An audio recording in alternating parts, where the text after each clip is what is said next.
Welcome to Knox Talks, the AI-generated podcast exploring the groundbreaking ways technology shapes our built environment. Today, we're diving into something that's quietly reshaping the electrical picture of a building: your parking garage, or more precisely, the EV chargers that keep showing up in it. Here's the thing. For most buildings, that electrical service was sized years ago, long before anyone pictured a row of chargers pulling serious power off the main switchboard. So charging tends to get bolted on after the fact, living in its own software world, walled off from the building automation system. The United States Department of Energy frames managed EV charging as balancing the vehicle's energy needs against the building and the grid, and it names avoiding demand charges and firm power ceilings as design goals. So this isn't just an amenity, it's a load to be managed. Why does it slip under the radar then? Well, EV charging usually gets sold as a sustainability win or a nice tenant perk. But underneath, it's also an electrical capacity question, a real load management challenge that touches the BMS, the mechanical systems, even fire protection. And that part, it rarely makes the brochure, does it? Let's start with the money. For high-power installs, demand charges can run into the thousands of dollars a month. And here's what people miss. A demand charge isn't a penalty, and it isn't billed on your total energy use. It's a capacity charge tied to your highest demand interval, often the highest 15-minute average across the billing period. The Smart Electric Power Alliance gives a clean example. A 350 kilowatt peak at $20 per kilowatt, tax on roughly $7,000 in 1 month. A bank of chargers all ramping up together? That's exactly the peak that gets expensive. Good news, though, there's a smarter way to run this. It's called dynamic load management, often handled by an automatic load management system, ALMS for short. Instead of every charger pulling full power the instant a car plugs in, the system shares available capacity across sessions, so total demand stays inside the site's limits.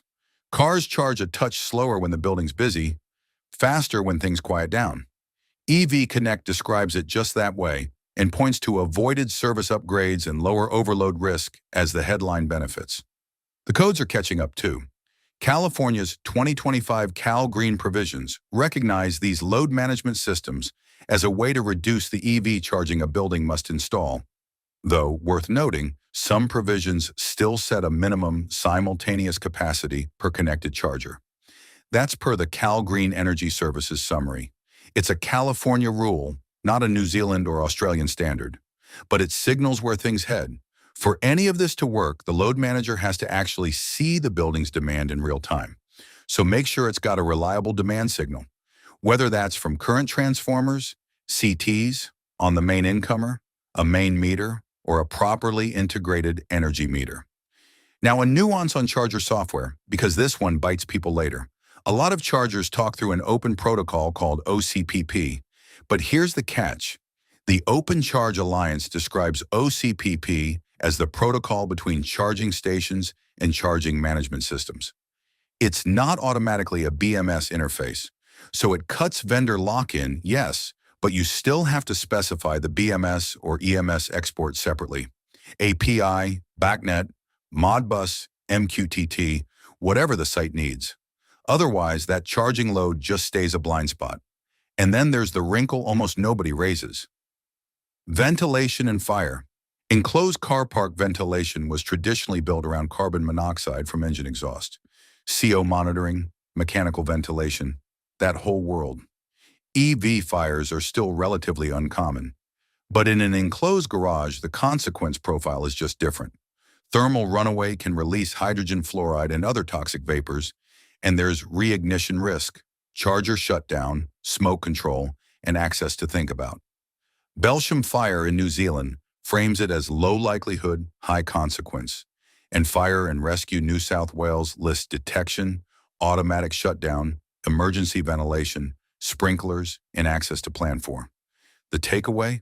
Loop in your mechanical and fire protection people before the install, not after. So pulling it together.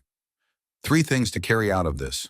First, give your load manager a real-time demand signal, often via CTS on the main incomer. Second, Specify the BMS or EMS export separately because OCPP won't hand it to you on its own.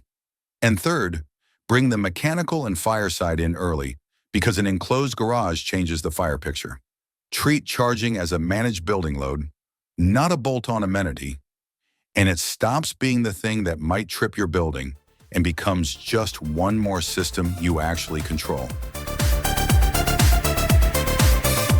Futuristic lights glow.